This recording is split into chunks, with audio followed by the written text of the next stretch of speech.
Ya, selamat siang. Perkenalkan, nama saya Jimilita Fakirin dari Politeknik Negeri Samarinda, jurusan Kemaritiman, Prodi KPNKA NIT 1862407. Saat ini saya akan menjelaskan sedikit materi tentang psikologi industri dan organisasi. Nah, di sini saya akan menjelaskan sedikit materi tentang kepemimpinan. Nah, sebenarnya apa sih kepemimpinan itu? Nah, menurut para ahli, kepemimpinan itu memiliki banyak artian. Nah, menurut pandangan Rausch dan Behling pada tahun 1984, ia mengatakan bahwa kepemimpinan adalah proses untuk mempengaruhi aktivitas kelompok yang terorganisasi yang bertujuan untuk mencapai sasaran. Dan menurut Hemphill dan Combs pada tahun 1957, kepemimpinan adalah perilaku individu yang mengarahkan aktivitas kelompok dalam rangka mencapai sasaran bersama. Dan yang terakhir adalah menurut Shehid pada tahun 1992, ia berpendapat bahwa kepemimpinan adalah kemampuan untuk bertindak di luar budaya untuk memulai proses perubahan evolusi agar menjadi lebih adiktif. Nah, dari ketiga pandangan ahli tersebut bisa kita simpulkan bahwa kepemimpinan adalah sebuah kemampuan atau kekuatan dalam diri seseorang untuk memimpin atau mempengaruhi orang yang lain dalam hal bekerja, di mana tujuannya adalah untuk mencapai target goal yang ditentukan. Nah, di setiap kepemimpinan pasti memiliki pemimpin. Nah, pemimpin ini, ya kita tahu lah bahwa pemimpin ini adalah seseorang yang memimpin kepemimpinan itu. Jadi misalnya dia adalah orang utama dalam sebuah organisasi itu. Nah, pemimpin sendiri memiliki banyak karakteristik. Dan di sini saya menjelaskan ada beberapa. Yang pertama adalah ciri. Yang di sini maksudnya adalah motivasi, nilai, dan kepribadian. Nah, seorang pemimpin itu harus memiliki motivasi, nilai, dan kepribadian, yang dimana jika kepribadiannya buruk dan tidak mungkin dia akan menjadi pemimpin yang baik. Dan yang kedua adalah keyakinan dan optimisme.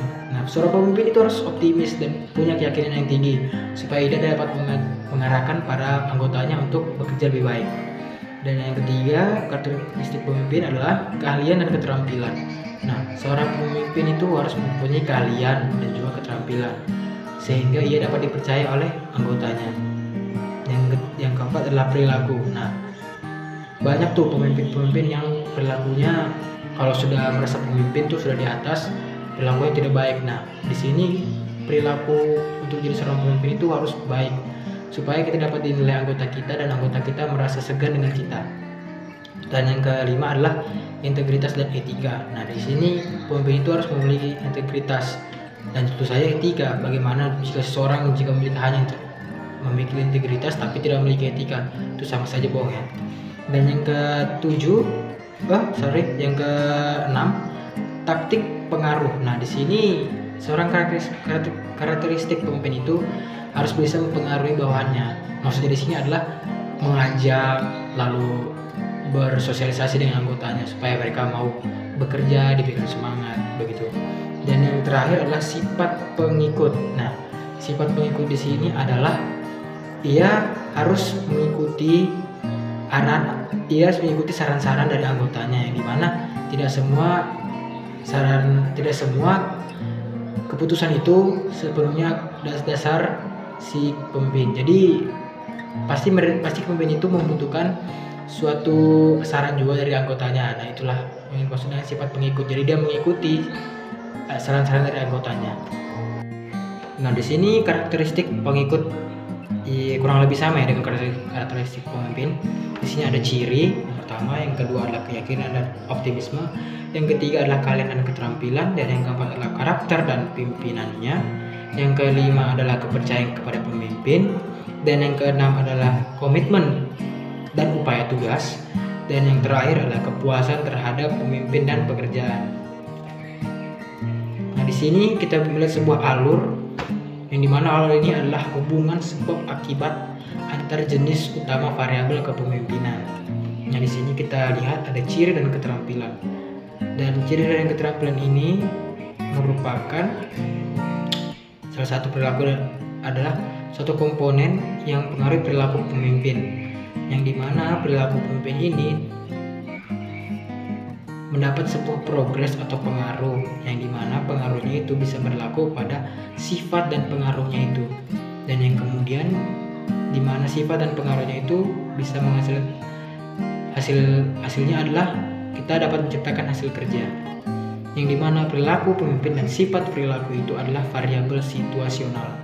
Nah, untuk mencapai progres yang baik tentunya pemimpin itu harus memiliki beberapa sifat yang menentukan bahwa ia adalah pemimpin yang berkualitas. Nah, di sini saya memiliki beberapa contoh. Yang pertama, pemimpin berkualitas itu memiliki integritas. Nah, yang dimana integritas ini adalah patokan untuk para pengikut atau para anggota, yakni mempercayai kepemimpinannya, bahwa pemimpinnya ini layak untuk menjadi seorang pemimpin bagi mereka. Dan yang kedua adalah antusiasme. Nah, antusiasme ini adalah sifat yang dimana pemimpin ini mengajak, memberikan motivasi kepada anggota-anggotanya supaya bekerja lebih baik. Yang ketiga adalah kehangatan. Nah, kehangatan di sini adalah pemimpin ini memiliki sifat yang baik, yang ramah terhadap anggotanya supaya anggotanya ini tidak stres dalam melakukan sebuah pekerjaan tentunya ya.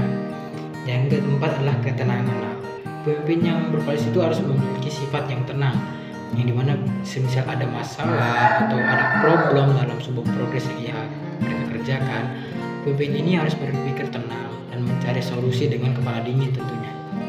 Dan yang selanjutnya adalah tegas dan juga adil. Tentunya seorang pemimpin yang baik itu harus tegas ya. Yang dimana tegas ini adalah jika salah ya diberi hukuman, jika benar ya diberikan pujian tentunya. Dan juga harus bersikap adil. Jangan sampai salah satu anggota itu merasa pemimpin ini tidak adil, maksudnya memilih pada anggota-anggota yang tertentu saja. Nah, selanjutnya adalah keterarahan. Nah, maksudnya keterarahan ini adalah pemimpin itu harus memiliki arah atau tujuan pandangannya di mana. Jadi pemimpin itu nggak hanya ngeblame memimpin begitu aja. Jadi pemimpin itu harus memiliki arah dan tujuannya. Jadi supaya progres itu terlihat gitu di mana. Dan yang kedua adalah inspirasi. Nah, di sini pemimpin itu harus memiliki inspirasi yang dimana ya inspirasinya adalah bermaksud memberikan inspirasi kepada anggotanya bahwa wah ini nih saya sebagai contoh buat anggota-anggota saya, jadi saya harus memberikan inspirasi bagi mereka semua. Yang kedua adalah membangun tim. Nah, di sini seorang pemimpin itu tidak hanya saja menyuruh anggotanya begitu saja baru dia tidak terlibat. Nah, bukan seperti itu pemimpin yang baik. Pemimpin yang baik itu adalah duduk bersama-sama, menjelaskan, menentukan, melihat progresnya, dan juga mengambil keputusan itu secara bersama. Jadi seorang pemimpin itu harus merangkul semua anggotanya supaya mau bekerja sama dengan baik dan jangan sampai ada diskomunikasi antara satu dan yang lain. Yang kedua adalah memiliki teladan. Nah, seorang pemimpin yang baik itu harus memiliki teladan yang baik tentunya untuk dicontoh para anggotanya. Dan yang terakhir adalah penerimaan. Nah, penerimaan di sini adalah mana penerimaan ini berarti ia harus menerima setiap anggotanya jika anggotanya melakukan kesalahan. Nah, di sini siapa pemimpin harus menerimanya dengan baik, memberikan petunjuk dan arahan yang baik. Ya, di sini ada 3 cara untuk memperoleh kompetensi kepemimpinan. Yang pertama adalah pelatihan formal. Nah, pelatihan formal ini tentunya dengan cara beberapa pelatihan-pelatihan yang memang diarahkan untuk mencapai seorang pemimpin yang baik tentunya. Dan yang kedua adalah aktivitas yang membantu diri sendiri. Nah, maksudnya aktivitas yang membantu diri sendiri adalah sebuah kegiatan yang dimana kita tuh merasa aktivitas ini dapat membantu kita dalam mencapai kompetensi kepemimpinan yang ada gitu, yang kita ingin tuju. Dan yang ketiga adalah aktivitas pengembangan. Nah, aktivitas pengembangan ini kita mengikuti sebuah organisasi tentunya, yang dimana kita berinteraksi dengan orang-orang lain, yang dimana ini adalah sebuah contoh atau praktek dalam kita melakukan aktivitas kepemimpinan itu. Jadi aktivitas itu kalaupun kita hanya berbicara teorinya saja, kalau tidak mempraktikkannya itu sama saja tidak akan pernah berhasil tentunya. Dan itu saja yang bisa saya jelaskan pada saat ini. Terima kasih telah menonton video ini. Semoga bermanfaat bagi kita semua. Terima kasih dan selamat siang semuanya.